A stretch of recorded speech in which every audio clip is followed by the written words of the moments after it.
अपनी 7 बेटियों के साथ कालू कौवे के घर में किराए पर रहती थी। कालू जी, ये चिड़िया के 7 बच्चे कितना शोर करते हैं। ऊपर से चिड़िया फिर से माँ बनने वाली है। 8-8 बच्चों वाला किराएदार मैं नहीं रख सकती। आप अभी जाकर चिड़िया को घर से निकाल दो।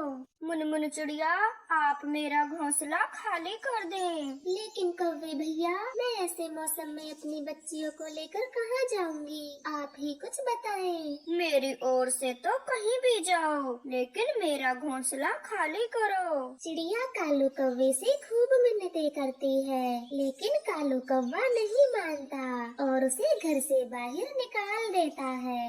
मम्मा, अब हम कहाँ जाएंगे? कालू अंकल ने तो अपना दरवाजा बंद कर लिया। मेरी बच्चियों, आप यहीं पर रुको, मैं किराए के घर का इंतजाम करके आती हूँ। ऐसा कहकर चिड़िया उल्लू के घर चली जाती है और उसका दरवाजा खटखटाती है।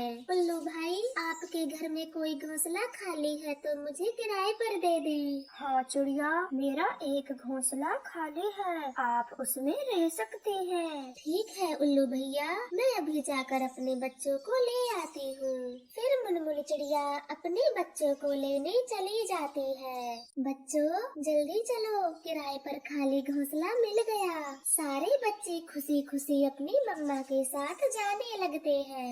उल्लू भैया, दरवाजा खोलो। उल्लू जैसे ही दरवाजा खोलता है तो चौंक जाता है। हाय राम, 7 बच्चे, इनके वजन से तो मेरा घोंसला ही टूट जाएगा। मैं नहीं रख सकता आपको, नहीं नहीं। ऐसा ना कहे उल्लू भैया, इतनी सर्दी में हम कहाँ जाएंगे? मुझे लगा था कि आपका 1-2 बच्चा होगा, लेकिन ये तो पूरे 7 हैं। आप कोई मजबूत घोंसला देख लें। नहीं नहीं उल्लू भैया, इन छोटे बच्चों की वजन से आपका घोंसला नहीं टूटेगा। लेकिन उल्लू चिड़िया की बात नहीं सुनता और वो भी दरवाजा बंद कर लेता है। मम्मा, आज हम कहाँ रहेंगे? उल्लू अंकल ने भी दरवाजा बंद कर लिया।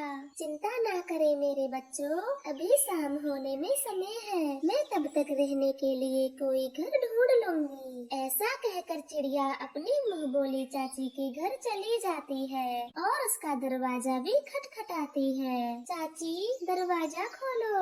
अरे मुनमुन, आप यहाँ क्या कर रही हो? मुझसे कालू कौवे ने घोंसला खाली करवा दिया।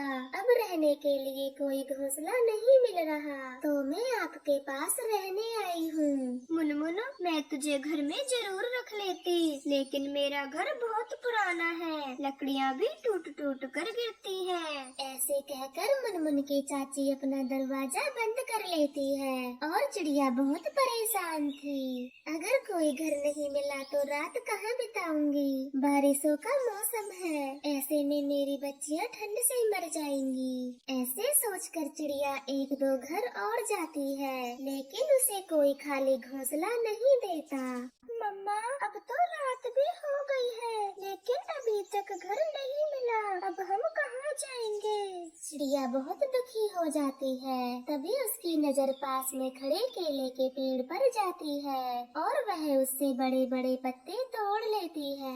मम्मा, आप इन पत्तों का क्या करोगी? बेटी, मैं इनसे आपके लिए घर बनाऊंगी। कम से कम इस बर्फ से तो बच ही जाएंगे। मम्मा, इस घर में हमें ठंड नहीं लग रही, क्या हम हमेशा इस घर में रहेंगे? नहीं मेरी बेटी, मैं बहुत जल्द ही पक्के घर का इंतजाम कर लूंगी। अब आप सो जाएं। फिर सारे बच्चे सो जाते हैं और चिड़िया अपने बच्चों को सोते हुए बड़े प्यार से देख रही थी कि तभी बादल गर्जना शुरू हो जाते हैं और तेज हवाएं चलने के साथ साथ बारिश भी शुरू हो जाती है। हे भगवान, बारिश शुरू हो गई। ये पत्तों का घर तो बह जाएगा। अब मैं अपने बच्चों को लेकर कहाँ जाऊंगी? थोड़ी ही देर में वो पत्ते बह जाते हैं और चिड़िया के बच्चे नींद से उठ जाते हैं। मम्मा, हमें इस बारिश के पानी में बहुत ठंड लग रही है, हमें बचाओ वरना हम मर जाएंगे। ऐसा ना कहो मेरे बच्चों, मैं आपके रहने का कोई इंतजाम करती हूँ। फिर चिड़िया अपने सातों बच्चों को लेकर कालू का दरवाजा ही खटखटाती है। कालू भैया, जब से आपने हमें घर से बाहर निकाला है तब से हमें कोई घर नहीं मिला। कृपया करके हमें घर के अंदर ले लें। बाहर बहुत तेज बारिश है। नहीं नहीं, तेरे बच्चे बड़ा शोर करते हैं और मेरी पत्नी गोरी को शोर बिल्कुल भी पसंद नहीं। कालू भैया, मैं अपने बच्चों को एकदम चुप रखूंगी। कृपया कर हमें इस बारिश से बचा ले। कालू कौवा और मुर्मुर चिड़िया ऐसे बातें कर रहे थे कि तभी गोरी कौवी भी वहाँ आ जाती है। गोरी बहन, कृपया कर हमें घर में ले ले। हमें अभी तक किराए का घोंसला नहीं मिला। नहीं मिला है तो मैं क्या करूं? और तुम दोबारा से इस भीड़ को लेकर मेरे घर क्यों आई हो? अब भागो यहाँ से, मैं तुम्हारी कोई मदद नहीं करने वाली। चिड़िया के बच्चों को बारिश में भीगते देख कालू कौवे को उन पर दया आने लगती है और वह गोरी कौवी से कहता है, गोरी जी, इन बच्चों को बस आज रात के लिए घर में रहने दो। कम से कम ये बारिश से तो बच जाएंगे। कालू, अगर आपको इन पर घनी दया आ रही है तो आप भी इनके साथ चले जाओ, मगर मैं इन्हें अपने घर में नहीं रखूंगी। ऐसा कहकर गोरी कौवी अपना दरवाजा फिर से बंद कर लेती है। इस कालू कौवे के घर आने से अच्छा तो मैं कहीं और चली जाती, परंतु मेरी तो कुछ समझ में नहीं आ रहा। इस बारिश में कहाँ जाऊँ? मम्मा, आप टूनी आंटी के घर चलो, जहाँ आप हमें चाय पिला कर लाई थी। अरे हाँ मेरी बेटी, मैं तो भूल गई थी कि यहाँ मेरी बचपन की सहेली टोनी रहती है। हम अभी उसके घर चलते हैं। फिर वो सभी तेजी से उड़ते हुए टोनी चिड़िया के घर चले जाते हैं और उसका दरवाजा भी खटखटाते हैं। टोनी, हमें हमारे मकान मालिक ने घर से निकाल दिया। तब से मुझे कहीं किराए का घोंसला नहीं मिला। आप मेरी बच्चियों को इस बारिश में सहारा दें तो आपकी बड़ी कृपा होगी। हाँ मुनमुन बहन, पहले आप जल्दी से घर के अंदर आइए, फिर आराम से बताना क्या बात है। फिर सारे बच्चे और मुनमुन चिड़िया घर के अंदर चले जाते हैं। मुनमुन सारी बातें टूनी चिड़िया को बताती है। मुनमुन, कालू और गोरी ने आपके साथ बहुत बुरा किया, पर अब आप चिंता ना करें। आपकी बच्चियां मेरे घर में सुरक्षित हैं। धन्यवाद टूनी बहन, वरना मेरी इस बारिश को देखकर जान ही निकले जा रही थी कि अपनी बच्चियों को लेकर कहाँ जाऊँ। फिर सभी खुशी खुशी सो जाते हैं और सुबह हो जाती है और कुछ समय बाद बारिश भी रुक जाती है। टूनी बहन, मैं किराए का घोंसला देखने जा रही हूँ। अब बारिश भी बंद हो चुकी है। मुनमुन, आपको किराए के घर में रहने की कोई जरूरत नहीं है। आप मेरे घर में भी रह सकती हो। मैं यहाँ अकेली रहती हूँ। लेकिन टोनी, हम आपके ऊपर बोझ नहीं बनना चाहते। इस बारिश में आपने हमारी मदद करके पहले ही आपने हमारी बहुत मदद की है। मैं आपका ये एहसान नहीं भूलूंगी। मुनमुन, दोस्ती में एहसान कहाँ से आ गया? एक दोस्त मुसीबत के समय अगर दूसरे दोस्त के काम न आए तो वो दोस्त ही कैसा। फिर सारे पक्षी हंसी खुशी टूनी चिड़िया के घर में रहते हैं और टूनी चिड़िया भी अपनी बचपन की दोस्त को घर में रखकर बहुत खुश थी। टूनी चिड़िया का पति खेती बाड़ी का काम करता था। एक दिन जब अपनी फसल को बेचने जा रहा था तो कुछ बदमाश उसे रोक लेते हैं। यहाँ के डॉन है हम, अगर अपनी जान बचाना चाहता है तो यहाँ से भाग जा। उस बदमाश की बात सुनकर टुन्नू चिड़ा सोच में पड़ जाता है। अगर मैं अपनी सारी फसल को छोड़ के चला गया तो कालू जमींदार का कर्ज कैसे दूंगा? मुझे थोड़ी हिम्मत तो दिखानी होगी। ऐसा सोचकर टुन्नू चिड़ा अपनी बग्गी को आगे बढ़ाता है। तभी एक बदमाश टुन्नू के सिर पर जोर से लाठी मारता है और टुन्नू बग्गी से नीचे गिर जाता है। वो घायल होकर बेहोश जमीन पर पड़ा रहता है और वो तीनों बदमाश बग्गी को लेकर वहाँ से भाग जाते हैं। सुबह से शाम हो गई पर टुन्नू जी अभी तक फसल बेचकर घर नहीं आए। मुझे बहुत चिंता हो रही है। माँ, आप चिंता ना करें, क्या पता आज बाजार में ज्यादा भीड़ हो। इसलिए पिताजी को घर आने में देर हो रही है। वो दोनों माँ बेटी टुन्नी चिड़ी का इंतजार करती हैं, परंतु टुन्नू चिड़ा तो रात होने पर भी घर नहीं आता। बस कुक्कू बेटी बहुत हुआ, अब टुन्नू जी को देखने बाजार जा रही हूँ, आप घर पर ही रहना। माँ, बाजार तो हमारे जंगल से बहुत दूर है और आपका अकेले जाना वहाँ ठीक नहीं है, तो मैं भी आपके साथ चलती हूँ। फिर वे दोनों माँ बेटी टुन्नू चिड़ी को ढूंढने के लिए निकल जाती हैं। वो अपने जंगल से दूर आ चुकी थी, तभी उन्हें रास्ते में टुन्नू बेहोश पड़ा दिखाई देता है। टुन्नू जी, आंखें खोलो, आपको क्या हो गया? माँ, पिताजी के सर से तो काफी खून निकल चुका है। वो दोनों माँ बेटी टुन्नू चिड़ी को खूब आवाज लगाती हैं, परंतु टुन्नू चिड़ा तो मर चुका था।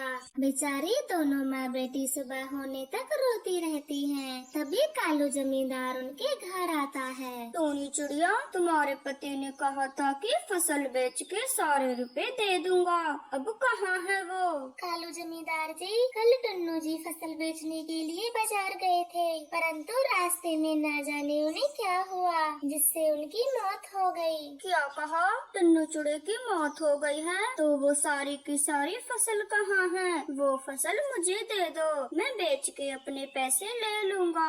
कालू जमींदार जी, हमें नहीं पता वो फसल कहाँ गई और न ही टुन्नू जी के पास हमें पैसे मिले। पैसे भी नहीं हैं और टुन्नू भी मर गया, तो अब मेरा कर्ज कौन चुकाएगा? मैं कालू जमींदार दिन रात खेतों में मेहनत करूंगी और फसल बेचकर आपका सारा पैसा चुका दूंगी। नहीं नहीं, मैं अपना और नुकसान नहीं कर सकता, मुझे अपने खेत किराए पर नहीं देने। तू कोई छोटा मोटा काम करके मेरे पैसे दे देना, वरना ये घर मेरा होगा। ऐसे कहकर कालू कौवा वहाँ से चला जाता है। अब टोनी चिड़िया बहुत चिंता में पड़ जाती है और कालू कौवा मन ही मन बहुत खुश होता है। वाह, अब आएगी मेरी मौज, टुन्नू की सारी फसल भी मेरी और उसका घर भी मेरा होगा। फिर टोनी अपनी गरीबी से परेशान होकर अपनी बेटी की शादी मुझसे करा ही देगी। ऐसे सोच सोच कर कालू कौवा बहुत खुश होता है और इधर बेचारी टोनी चिड़िया बहुत चिंता में पड़ जाती है। हे भगवान, अब मैं कालू कौवे का कर्जा कहाँ से दे पाऊंगी? अगर पैसों का इंतजाम नहीं हुआ तो ये घर भी हमसे छीन लेगा। माँ, मेरी सहेली की मम्मी चूड़ी बेचने का काम करती है, तो क्यों न आप भी चूड़ी बेचने का काम शुरू कर दें। मेरी बेटी, बात तो आपकी सही है, पर मुझे चूड़ियाँ बनानी तो आती नहीं है, फिर मैं ये काम कैसे कर सकती हूँ? माँ, आप मेरे साथ मेरी सहेली के घर चले, वो आपको अच्छे से चूड़ियाँ बनाना सिखा देंगी। फिर टोनी चिड़िया अपनी बेटी के साथ उसकी सहेली के घर चली जाती है। चिड़िया बहन, आप मत घबराइए, मैं आपको सुंदर सुंदर चूड़ियाँ बनाना सिखा दूंगी, फिर वो कालू कौवा आपका घर नहीं ले सकता। आपका बहुत बहुत धन्यवाद, मैं आपका ये एहसान कभी नहीं भूलूंगी। फिर उस दिन के बाद कबूतरी टोनी चिड़िया को चूड़ी बनाना सिखा देती है। कुछ ही दिनों में टोनी चूड़ी बनाना सीख जाती है और अपने घर में ही चूड़ी बनाने का काम करती है। बेटी, आज मेरा पहला दिन है, मैं ये सारी चूड़ियाँ बेचने बाजार जा रही हूँ, आप अपना ध्यान रखना। माँ, आप मेरी चिंता मत करो, आप आराम से चूड़ियाँ बेचना और देखना आपकी सारी चूड़ियाँ बिक जाएंगी। फिर टोनी चिड़िया अपने सर पर चूड़ियों का टोकरा लेकर उन्हें बेचने चली जाती है। चूड़ी वाले, चूड़ियाँ ले लो, रंग बिरंगी चूड़ियाँ ले लो। अरे ओ चूड़ी वाली, जरा वो गुलाबी चूड़ियाँ तो दिखाना। हाँ बहन जी, मैं अभी आपको गुलाबी चूड़ियाँ दिखाती हूँ। चूड़ियाँ तो सुंदर हैं, पर इनका रेट क्या है? बहन जी, सिर्फ 80 रुपए की 12 है। अरे वाह, ये चूड़ी वाली तो बहुत सस्ती चूड़ियाँ बेच रही है, मैं 2-3 दर्जन चूड़ियाँ ले ही लेती हूँ। फिर वो टोनी से चूड़ी खरीद के वहाँ से चली जाती है। टोनी तो बहुत खुश थी कि उसकी बनाई हुई चूड़ियाँ पक्षियों को पसंद आ रही हैं। फिर थोड़ी ही देर में टोनी की सारी चूड़ियाँ बिच जाती हैं। अरे वाह, पहले ही दिन में ही सारी चूड़ियाँ बिच गई हैं। कल से ज्यादा चूड़ी बना के लाऊंगी। फिर खुशी से उड़ती हुई टोनी चिड़िया अपने घर आ जाती है। फिर दोनों माँ बेटी पैसे गिनती हैं। देखा मम्मा, मैंने आप आपसे कहा था कि चूड़ियों के काम में अच्छी कमाई होती है। हाँ मेरी बेटी, अब मैं ज्यादा चूड़ियाँ बनाऊंगी और कालू जमींदार के सारा कर्जा चुका दूंगी। फिर वो हमारा घर कभी नहीं छीनेगा। अब टूनी चिड़िया ज्यादा चूड़ियाँ बनाती है और उन्हें बाजार में बेचने जाया करती। एक दिन टूनी चिड़िया अपनी चूड़ी बेच रही थी कि तभी कालू जमींदार की नजर टूनी पर पड़ती है। अरे ये तो टूनी चिड़िया है और इसके पास इतनी सारी चूड़ियाँ कहाँ से आई? कहीं इसने चूड़ियों का काम तो शुरू नहीं कर दिया। मैं इसके पास जाकर देखता हूँ। फिर कालू कौवा टूनी चिड़िया के पास चला जाता है। टूनी चिड़िया, क्या ये सारी चूड़ियाँ तुम्हारी हैं? हाँ कालू कौवे, मैंने चूड़ियों का काम शुरू कर दिया है। मैं कुछ ही दिनों में आपके सारे पैसे चुका दूंगी। फिर कालू कौवा चुपचाप वहाँ से चला जाता है और गुस्से में कहता है, मैंने टुन्नू चिड़े की फसल खराब की, फिर उसे कर्जा दिया, यहाँ तक कि उसे बदमाशों से मरवा भी दिया। ये सोचकर कि गरीबी से परेशान होकर टूनी अपनी बेटी की शादी मुझसे करा देगी, लेकिन इसने तो चूड़ियों का काम शुरू कर दिया है। मुझे कुछ और सोचना पड़ेगा। ऐसे सोचकर कालू कौवा रात होने का इंतजार करने लगता है और रात होते ही टूनी चिड़िया के घर चला जाता है और उसकी चूड़ी बनाने की मशीन को चुरा लाता है। साथ ही उसके सारे जमा पैसों को भी ले आता है। अब देखता हूँ कैसे ये चूड़ी बनाती है। मशीन तो मेरे पास है और सारे पैसे भी। अगली सुबह टूनी चिड़िया देखती है तो उसकी मशीन गायब थी। हे भगवान, कोई दुष्ट मेरी चूड़ी बनाने की मशीन को चुरा ले गया। अब मैं चूड़ी कैसे बनाऊंगी? मम्मा आप चुप हो जाइए, हम जमा किए पैसों से नई मशीन ले आते हैं। आप फिर से चूड़ियाँ बनाना।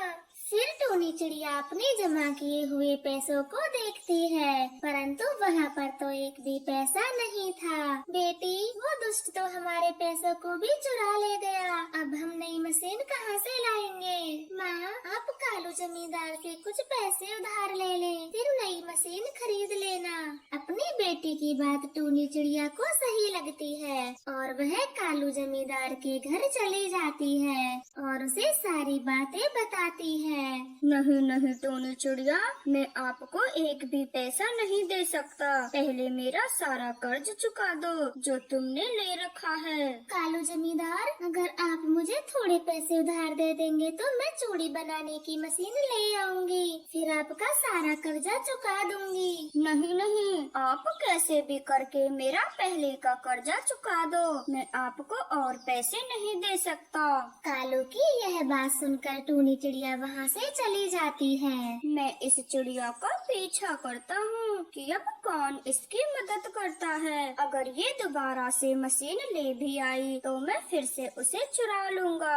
और इधर टूनी चिड़िया थक हार के एक पेड़ के नीचे बैठ जाती है। कोई मेरी मदद करने को तैयार नहीं है। हे भगवान, आपने मेरे टुन्नू चिड़िया को मुझसे क्यों छीना? एक वो ही तो हमारा सहारा थे। अब कालू जमींदार के पैसे कैसे चुकाऊंगी? ऐसा कहकर टूनी चिड़िया वहाँ पर बैठी बैठी रो रही थी। तभी एक बूढ़ा पेड़ टूनी चिड़िया से बोलता है, चिड़िया, आप इतनी दुखी क्यों हो? मुझे बताओ, मैं आपकी जरूर मदद करूँगा। फिर टूनी चिड़िया पेड़ को सारी बातें बताती है। बस इतनी सी बात है चिड़िया, मैं अभी आपकी समस्या का हल कर देता हूँ। फिर पेड़ के इतने कहते ही उसके डालों पर सुंदर सुंदर रंग बिरंगी चूड़ियाँ आ जाती हैं। चिड़िया, आज से मैं तुम्हारा चूड़ी देने वाला पेड़ हूँ। तुम जब भी मेरे पास आओगी तो इसी तरह से ढेरों चूड़ियाँ पाओगी। पेड़ जी, आपका बहुत बहुत धन्यवाद। आपने तो मेरी सारी चिंताएं दूर कर दी। चिड़िया, अब ये सारी चूड़ियाँ ले लो और इन्हें बाजार में बेच आओ। फिर टूनी चिड़िया पेड़ के ऊपर से सारी चूड़ियाँ जमा कर लेती है और उन्हें लेकर वहाँ से चली जाती है। दूर छिपा कालू कौवा यह सब देख रहा था। इस टूनी चिड़िया की किस्मत तो बहुत अच्छी